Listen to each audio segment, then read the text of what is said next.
Agak lah mesti dia ni. Aku ada pernah sekali masuk sini aku mengamuk pasal dia lah. Instructionnya tak apa-apa. Kau ingat tak ada jalan tar lagi ke selain bagi jalan bagi tempat kau? Wah, betul punya marah kawan tu ya. Simpang jalan masjid betul lah. Dia ada bagi instruction kat aku, tapi aku macam nak faham macam payah agak instruction yang dia bagi. Apa? Kita masuk dulu, lepas tu baru kita baca dia punya instruction. Okay. So jalan masjid. Itu Continue for 400 tu masuk jalan masjid terus masuk dalam. 2. Masuk jalan Tanjung Melintang sebelah kanan dan terus lagi. Ini agak. Okey. Sebelah kanan.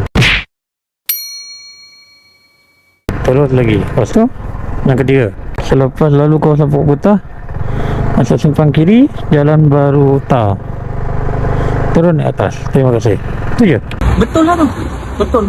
Ini Pokok Putah. Belah kiri Jalan Baru Utara. Sini Sini ke? 80 meters. Ada kesan Jalan Baru Tar tak? Macam tak. Jalan berlumut je.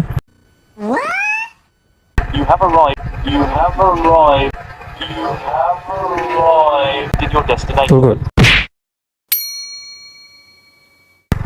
Jom, tengok. Naik ke atas. Turut. Tak adalah baru sangat tarnya ni. Ini kot. InsyaAllah betul. Tolong jawab chat saya. Tak ada line ke? Single tick pula ni.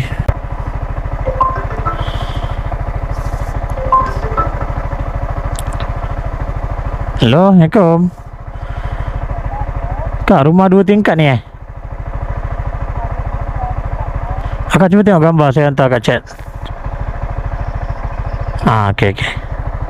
Aku rasa dia ni lah orang yang sama, yang instruction tak apa-apa tu. Agak lah mesti dia ni. Aku ada pernah sekali masuk sini aku mengamuk pasal dia lah. Instructionnya tak apa-apa. Kau ingat tak ada jalan tar lagi ke selain bagi jalan bagi tempat kau?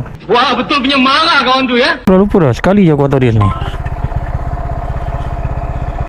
Tengok tu, simpang kanan. Aku dah cakap dah, dia pinya lah. Aku ingat customer ni yang pernah aku hantar sekali macam ni lah. Masalah dia.